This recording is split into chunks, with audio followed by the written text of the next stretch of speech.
Welcome everybody to Clearwater Jazz Holiday's Young Lions Jazz Master Virtual Sessions. JJ Patishall is with us today on the topic of fundamentals of improvisation and guitar. All the participants are muted for the courtesy of the session, but if you have questions, please feel free to use the chat feature in the bar over to the right, and we'll get those questions to JJ. And if you have feedback about this session or other sessions that we're doing, or a specific topic you'd like us to cover with these free virtual sessions, just let us know and we will take a look and see what we can do. You can email that to info@clearwaterjazz.com, info. If you go to clearwaterjazz.com/education, you can see all these sessions.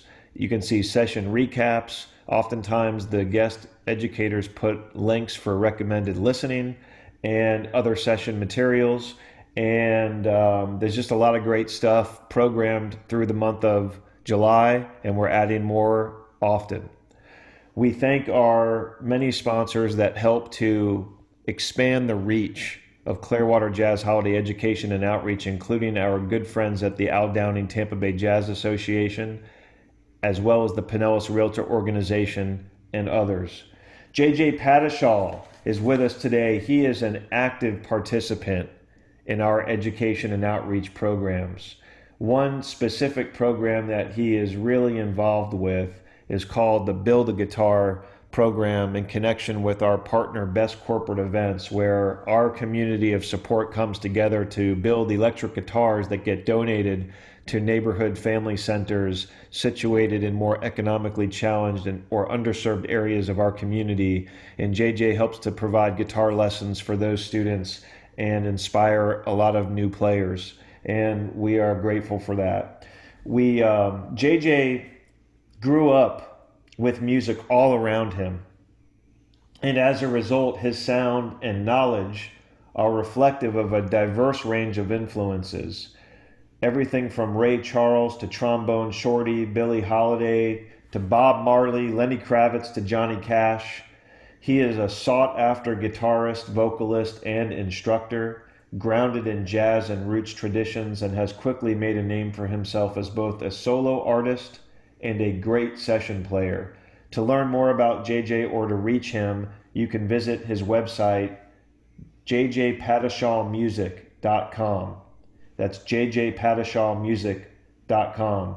JJ, welcome back to Young Lions Jazz Master Virtual Sessions. The stage is all yours, my friend.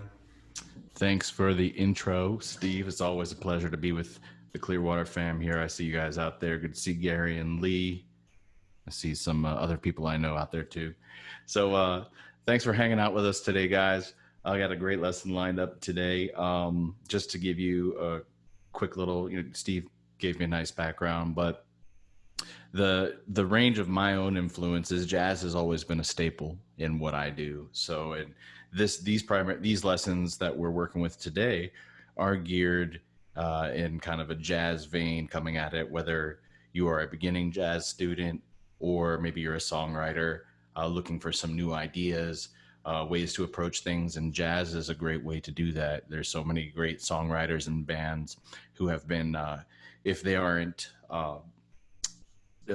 don't classify themselves as jazz artists, they are definitely have lots of jazz influence. So everybody from Stevie Wonder to Steely Dan. I mean, there's so many great groups out there who have brought just a lot of the when we hear about melodic and harmonic devices used in jazz, you can hear that in popular music today.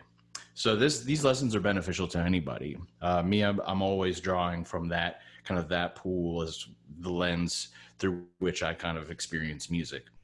So today's particular lesson is going to be all on, last week we talked, if you joined us, we talked about kind of working your way. We've kind of been trying to give you a toolbox, how to, if you're new to jazz, it can be kind of daunting at times finding the entry point. There's so many different artists and so many different styles and ways to approach things. And then the guitar if any of you have played, there's no one way to approach things. So the guitar in itself is a world unto itself. So what I'm doing now is just each week, we're just kind of trying to give you some practical tools that you can apply that will give you some of the language that you need and some of just the mechanics, if nothing else, of just navigating jazz, the style of jazz, playing in that style, and familiarizing yourself. We'll talk more as these lessons progress about players you should check out and all that good stuff. So today is going to be about, we've talked about building the chords and the harmonic and the rhythmic aspect. Today is going to be about improvisation. Improvisation is one of the key components, if not the key component, that makes jazz what it is. It is unique to jazz. I always say that with these two, if you have any background in blues, if you're coming from more of a rock or a folk background and you've messed around with pentatonic scales or blues scales, the beauty of this is that eventually, like next week, we're going to talk about the blues. All that information is going to transfer, and it will kind of nicely into this medium as well. So if you've got that, there will be a place for that. So I always like to use things like blues and pentatonics as kind of an entry point too. So today is all about melodies and improvising. Before we do that, I'm going to give you a quick, those of you with guitars out there, one of the things I want to start doing, I'll give you a note to tune up to. So I'll give you a low E, and I'll give you an A.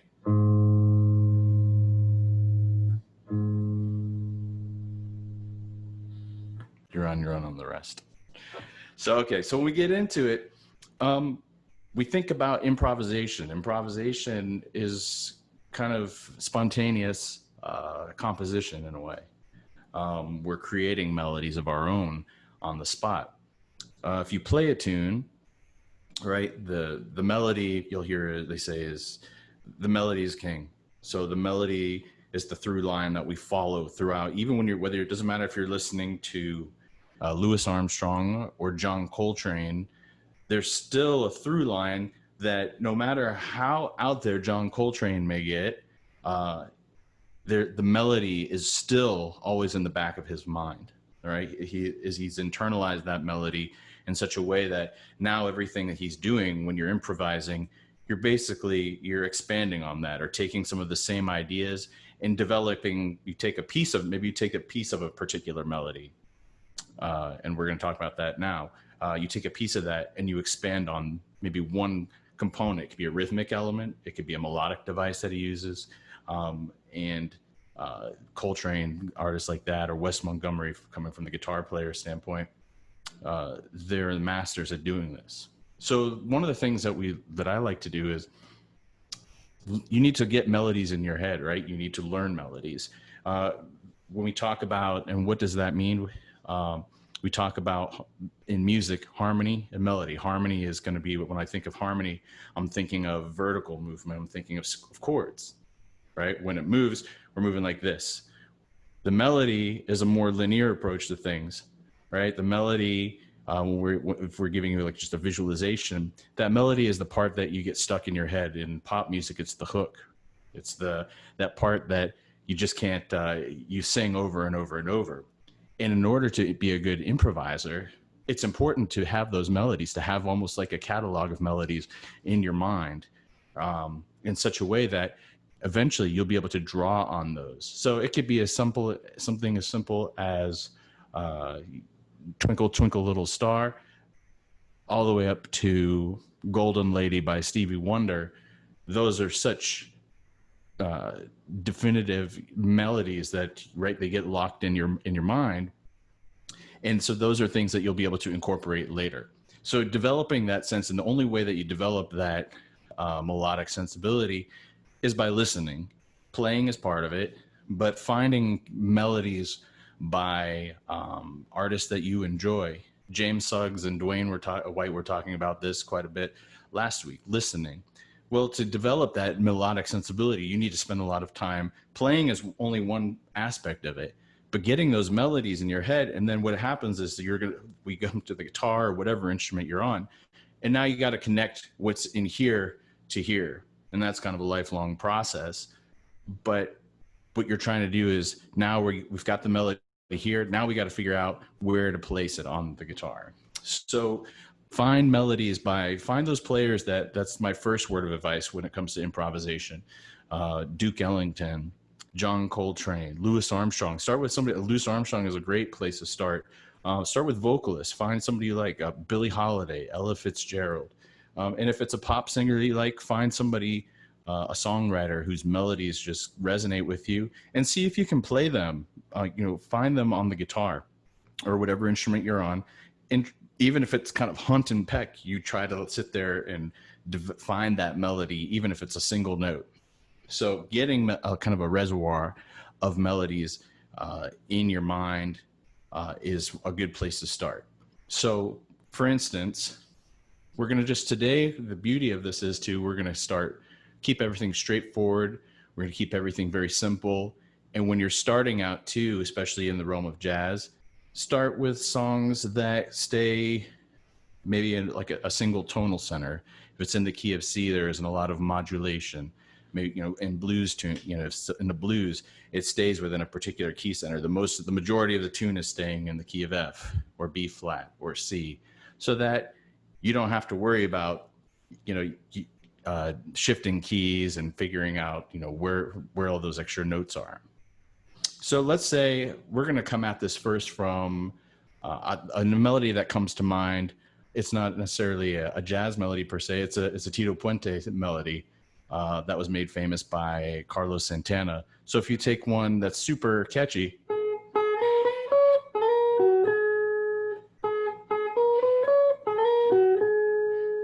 Oye como va, right? That was one I was thinking of. What is it? 3-4 notes. I could hunt and peck that note out on one string. I find the total center. In this key, in this particular case, my first note, right? My first chord is an A minor. So what I'm going to start doing is navigating, kind of working the camera here. So the beauty of this, the whole song is more or less going back and forth between two chords, an A minor to a D7. But that's not really the important part today. The melody starts right on the root, which is the A. And so I can sing that in my head. If you can sing the melody, then you can try to line those melodies up on your fingers. Find those notes, literally. You don't have to even really know a lot about the guitar. See if you can match. It's a great lesson in ear training, too. See if you can match the pitch that you're singing on the guitar. Keep it all on one string.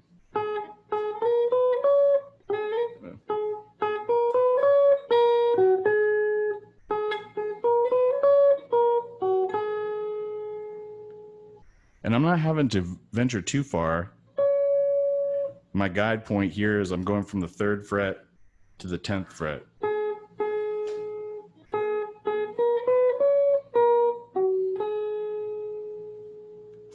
So that's one classic example, right? And that's kind of a melody that I was thinking would transition nicely. It's a signature melody. Rhythmically, it's interesting. It stays. It's catchy enough that it's easy to sing. It's easy to find. There's nothing. Everything stays within an A minor tonality.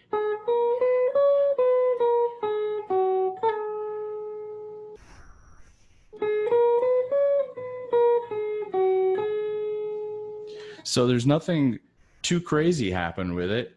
And then I can move it around. I can try and take a melody like that, and I can try and play it on an octave lower.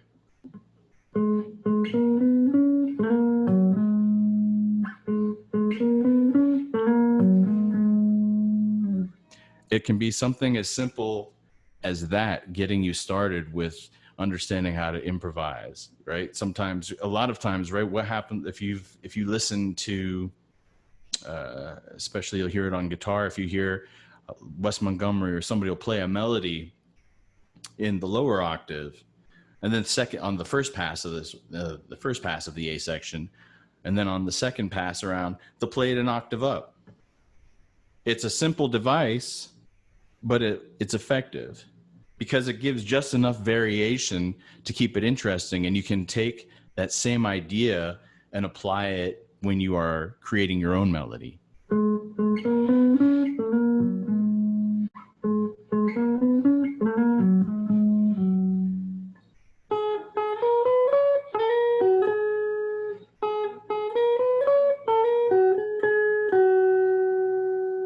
So something as simple as that. Keeping your melodies, start with simple melodies that are easy to remember, catchy little melodies, fun melodies, something that you're going to enjoy playing. Because the beauty of this, right, is that later on, I might come back later on and use that same melody. You hear musicians do this. I feel like the last few days I've been hearing, it's funny when you start to dial these melodies into your ear, and you'll start to hear musicians quote the same melody between songs. Over the last couple of days, I've been listening to Dwayne will appreciate this. I heard him pop in. I've been listening to some Donald Harrison Jr. and some Terrence Blanchard, and within the two totally different songs, but I heard them quoting the same line, and I think it was from from Honeysuckle Rose or something like that. It was a very distinct standard melody. But it was the same line in between both tunes. I was like, wait a minute, he was just playing that in that other song. So you'll start to recognize these melodies in a certain way become almost like little quotes that you can incorporate into your playing. So keep these simple melodies because you may use them later on. All right, so we move on. I'm going to take another song here, real simple tune, a Duke Ellington song, the C Jam Blues. In the key of C, we're going to stay in the same tonal center the whole time.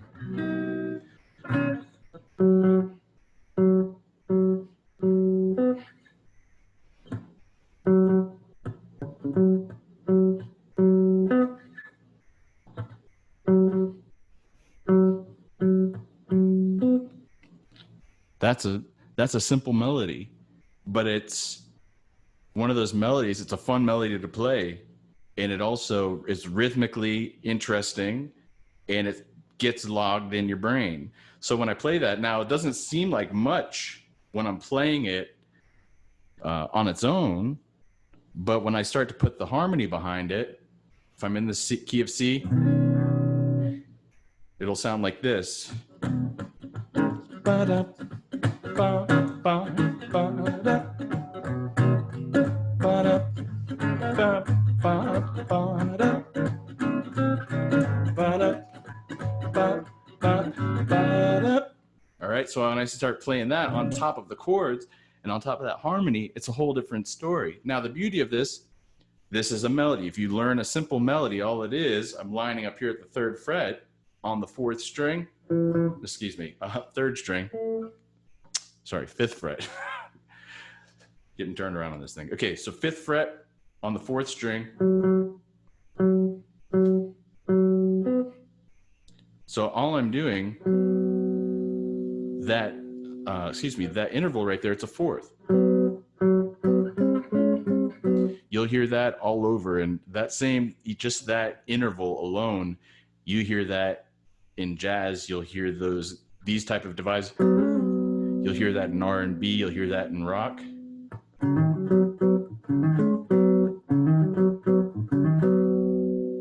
So that's that device that Duke is playing. That's the same interval. So now the same idea, right? So I learned that melody, and it starts on the 5. On the root there.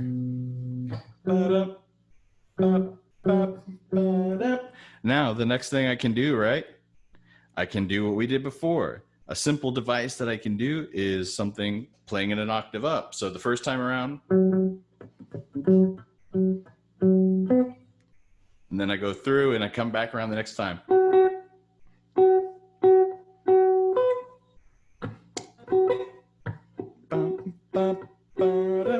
So that's, again, moving it up an octave. Now, last week's lesson, we talked about kind of navigating the neck, right? And we're going to kind of do a quick refresher on just one aspect of what we talked about last week. We talked about playing chord scales and kind of how knowing the quality of each chord when you're moving up the neck. I want to take it a step further.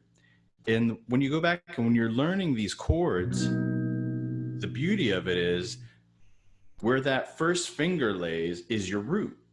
So if I come in here, so for instance, let's just say I'm playing my C major 7.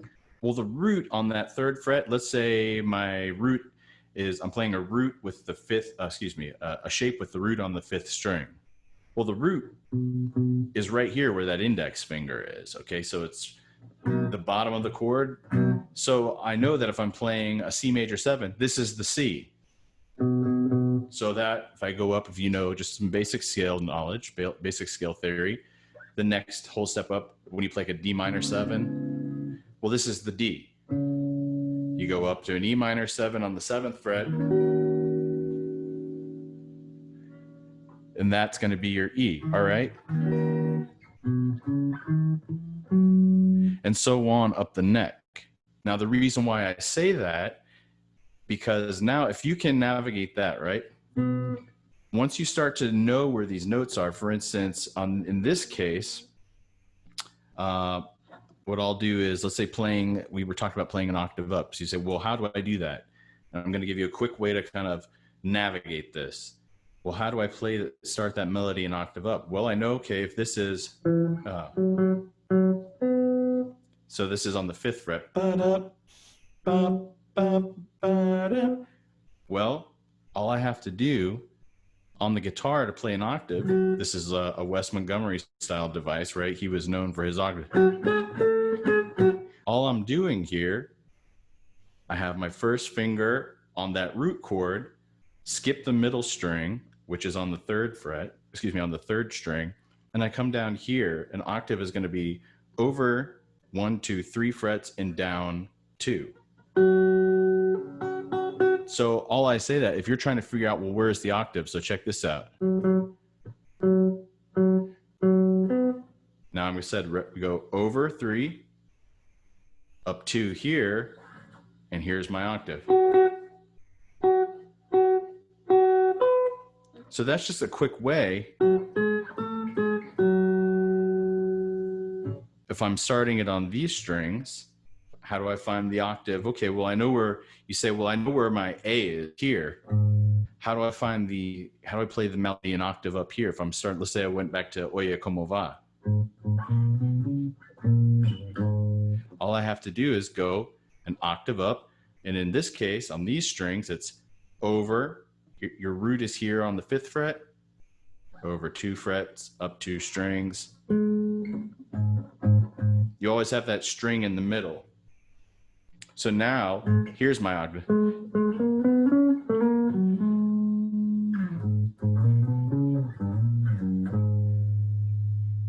So I can find my octaves. You come up with the whole idea of this is that you start to find these little devices to navigate your way around the neck.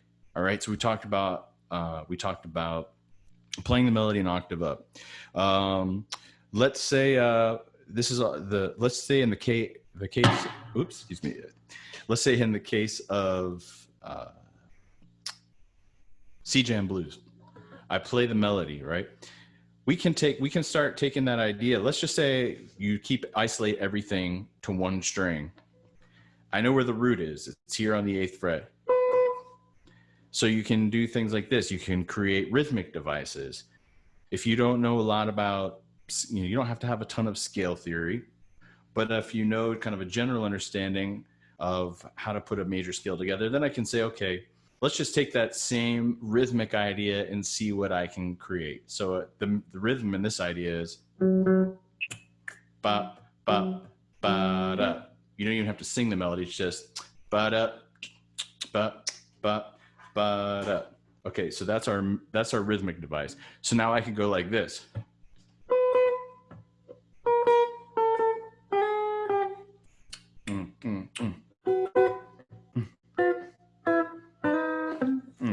Two, again. So all I'm doing is taking the same idea. Maybe I take, let's let's take it a little further. So and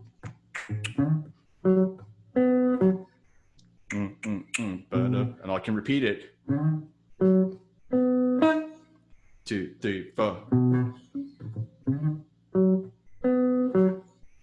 So you might just take something like the rhythmic aspect of the song, of the melody. Now you can take let's see if we go back to coming back to a more melodic sensibility. So we take the rhythm. Let's say I go all on one string. Let's see, we go. 1, 2, 3, 4.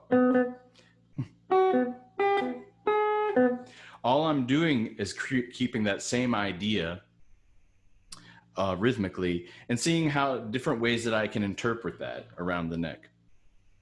All right, so let's take another idea, another song. What we're going to do is we'll move on to a song with a melody that's a little more complex. So let's take something like When the Saints Go Marching In. On this one, we're going to be in the key of F. So if you remember, F is down here on the first fret. Right? We can sing. That's a melody if you've spent any time as an old New Orleans tune. So if you, that's a melody that's easy to remember, you find that melody. So in this case, the melody just to remind you is.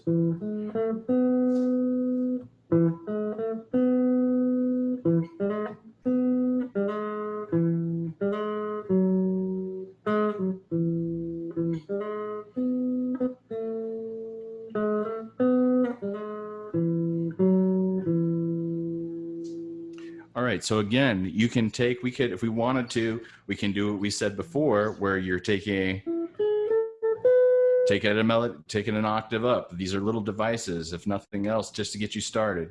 Okay, you can, we can take now, if you have some basic scale knowledge here, the next thing you can do is, let's say we start going into outlining chords.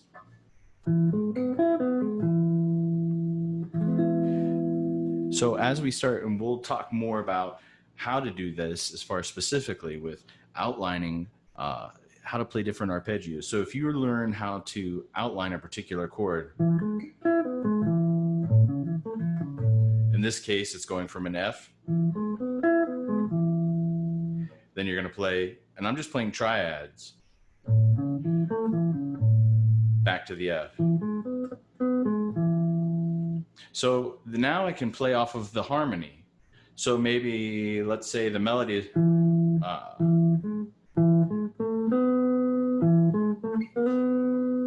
okay, so now I get through the first time through. Now it's time for me to create my own melody. Well, what does that start to sound like? So maybe I go, maybe I play, maybe I'll quote part of the melody. And I might just throw kind of a little shout.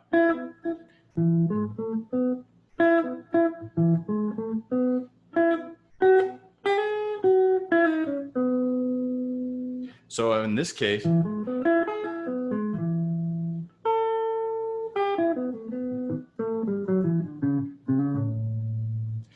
I'll go through and I can outline those chords. So what I might do here is,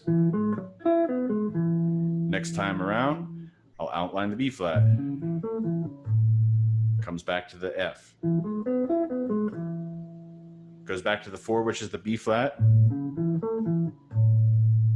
Back to the F. To the 5. Back to the F. So we're keeping this real straightforward, just a 1, 4, 5 in this particular case.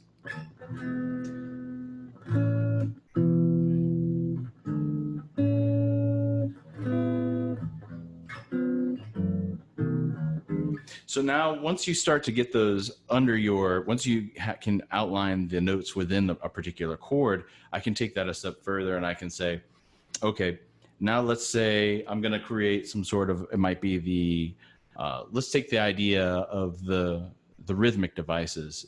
Ba-da-ba-ba, 2, 3, ba-da-ba-ba, 2, 3, ba-da-ba-ba-ba-ba-ba-ba. So let's try outlining some chords. So I might just go starting on the 4, on the 1.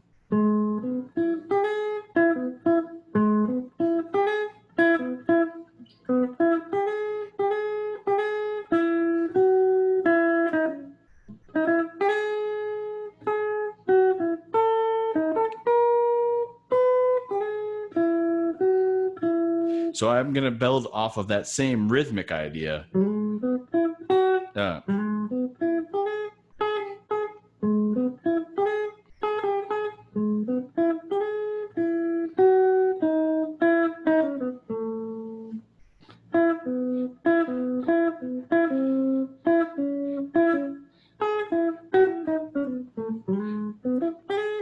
So doing things like that, rhythm is kind of a place that I always tend to, that I always come back to. The way I approach guitar is always definitely from a very rhythmic standpoint. So if there's a particular rhythmic motif, so maybe in that case, when it comes to rhythmic, you take a certain rhythmic figure and you just continue to expand on that. And you create what we call almost like a motif. And that motif you can expand on. So in the case, the perfect classic example of something like a rhythmic motif would be like Beethoven's Fifth. Bum, bum, bum, bum, bum, bum, bum, bum, right? So from that point on, he takes that entire rhythmic motif and creates an entire symphony around. Right?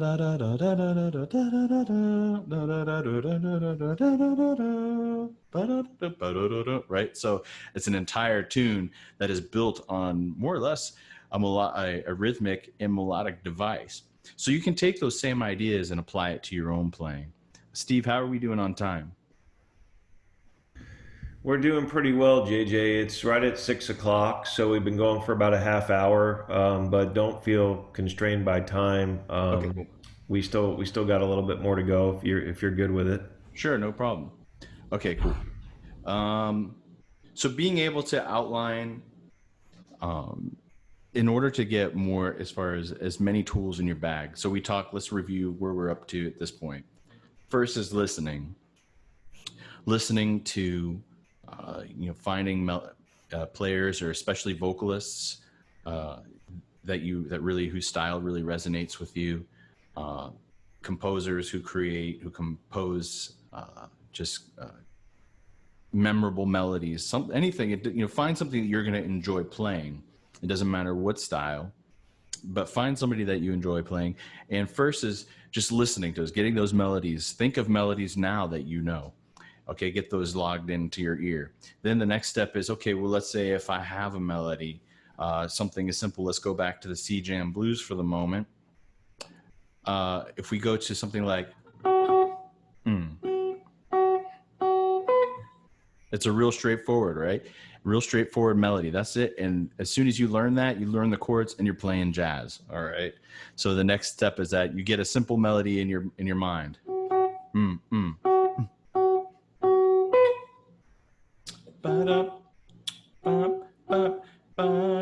Find melodies that are simple, straightforward, stay within a single tonal center. Doing something like that, something that's easy. Keep it to one single string in the beginning. And you can do that on multiple strings, right? So let's say, on that note, when we talked about playing in the key of C, like C jam blues, well, don't stop there, right? You learn it on one string. See if you can find that melody on every string.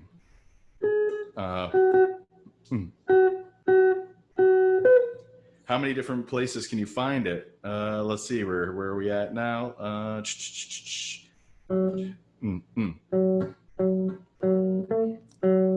I'm playing the open string, so that's why you don't see me fretting one here. And finding different ways. 2, 4. 2 more strings to go. And the last one. Don't be afraid to take it down to that lower octave when it's appropriate either.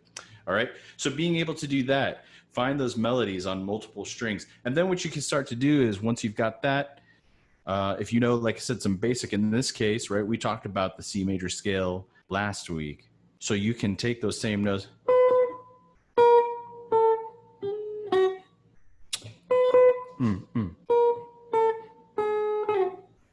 And I might just keep it there.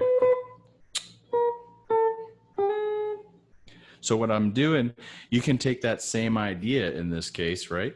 You don't have to, let's say you don't have to play anything super complex. You can do what Duke does and play that same motif, but come up with your own. Take the same rhythmic idea but create your own melody around it. So I might go, let's kind of come up with one of our own. Here we go.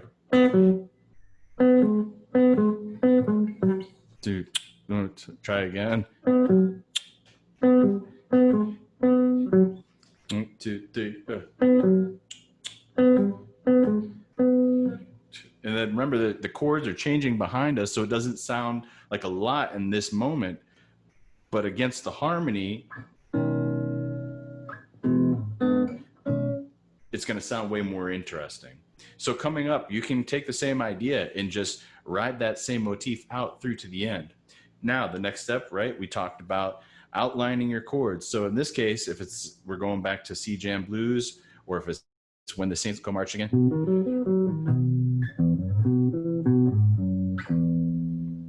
Being able, if you know all those notes in the chords, knowing, let's say, if it's the difference between a major triad and a minor triad, or a major 7 and a minor 7, we'll get deeper into how to construct those at a later time. But for now, if you go through and you can play, if you can outline the notes in the chords,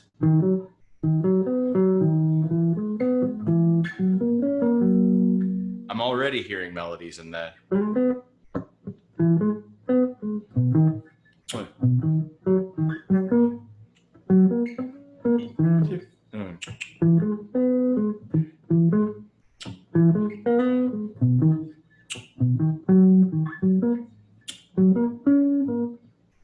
And then so on and so forth.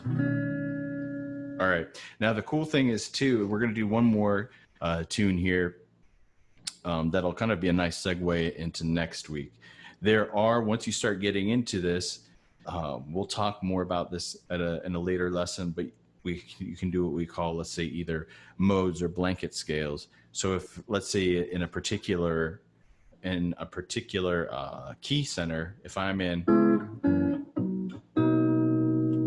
the key of C major and I'm playing a 2-5-1 progression of some sort, there are scales, for instance, a major scale,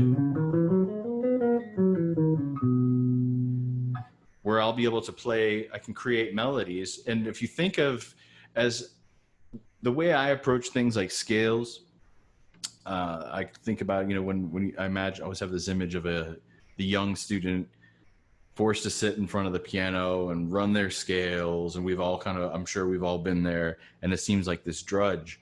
But if you approach it from the standpoint of your scales are essentially your palette of colors that you have to work with. Different scales give you different sounds.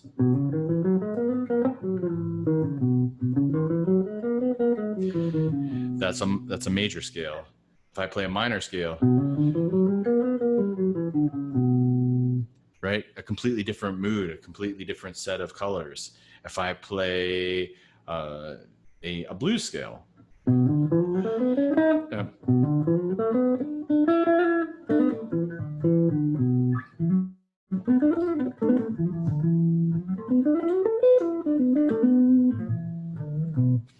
so each scale has a sound that is kind of unique unto itself. So once you start to understand, okay, well, what is, if I'm playing, understanding, okay, well, let's say if I'm playing, let's go back to our Oye Como Va, right?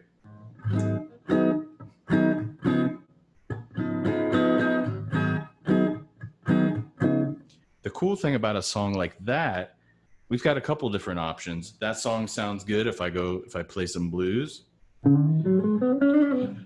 So for you blues players out there, your blues licks will work over these type of devices.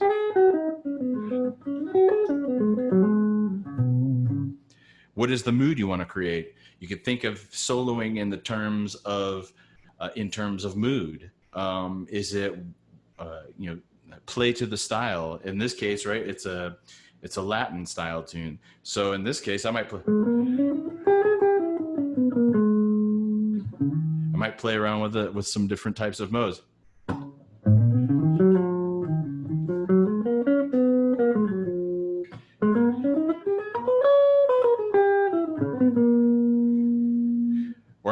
the cool thing is, once you get all these sounds in your ears, the whole idea is that eventually things become fluid, and you're no longer thinking it's second nature. So in the sense that you're weaving in and out of all of these sounds. You know, my favorite players are the ones who have these sounds that are that have such individual voices, where you can hear all the influences in their playing. So they might have a little bit of Wes Montgomery, they might have a little bit of Carlos Santana, and they might have a little bit of B.B. King. So if I play something,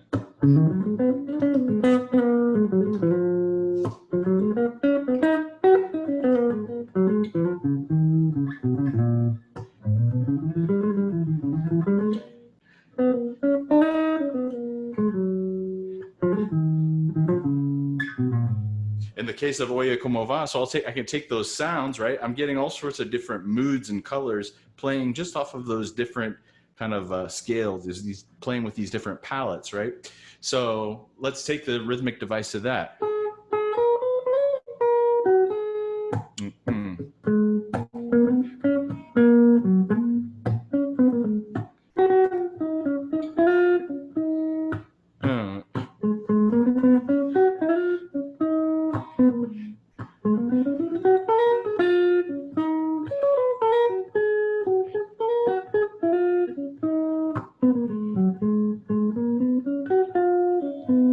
Sometimes you can find how many different ways can you play it, how many different ways can you how many different places can you find to start that melody.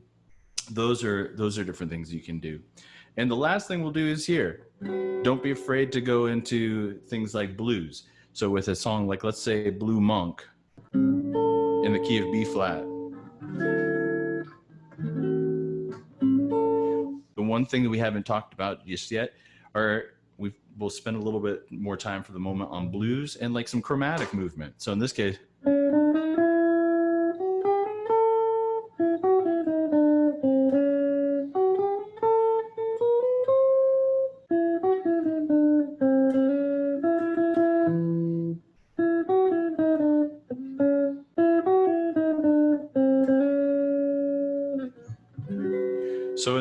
chromatic movement, and these are ways to kind of connect when you go back to some of those melodies that we were playing before throughout the course of this lesson.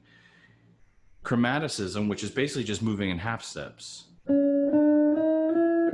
On the guitar, going from one fret to the next. I can climb all the way up the neck. That's chromatic movement, just moving up in half steps. Well, the beauty of this too is that, and Monk was a genius with this type of device, right? The whole melody is built around that sound.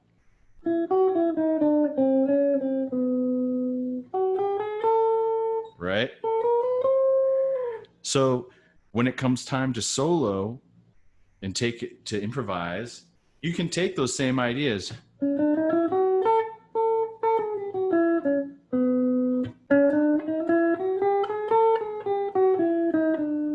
So sometimes you can literally just play with that same melody. Let's say, well, how do I get these?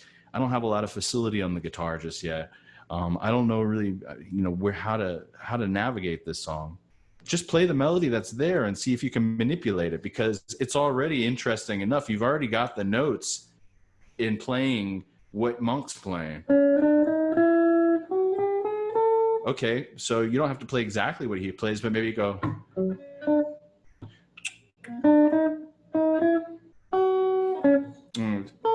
There we go, something like that.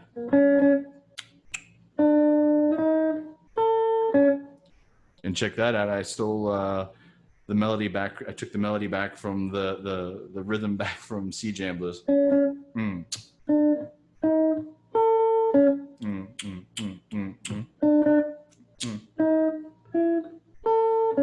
But I'm playing Blue Monk.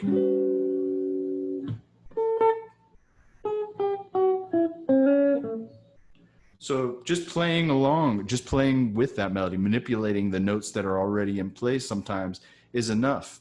And the beauty, again, I'll remind you with guitar, is that sometimes it's to our detriment, but we can move these things, these devices around and keep the same fingerings. As guitar players, we have that advantage compared to a horn player, where sometimes it's a different set of fingerings, right, for the same melodic device. But I can literally,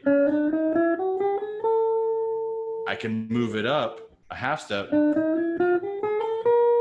I'm in a new key. By the way, that's a great warm-up exercise. Thanks, Monk.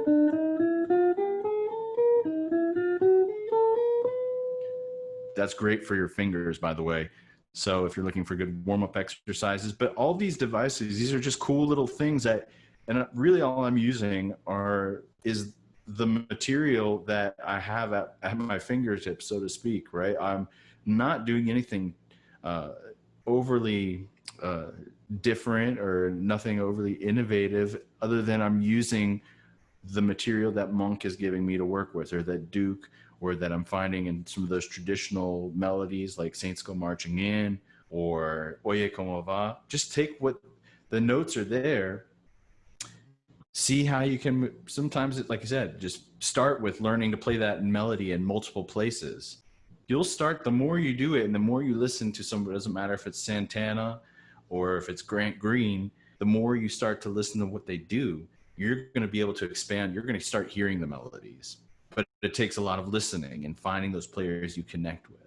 So this is a good stopping point, because next week we're going to spend the majority of the lesson with the blues and kind of exploring the ways in which we can kind of dive into that. So if there are any questions, we can open it up. Otherwise, I appreciate you guys all hanging out with me this afternoon. It's definitely been a lot of fun. What a great session, JJ. Thanks so much for being with us. We really look forward to having you back with us. We've got a bunch of really wonderful sessions coming up next week.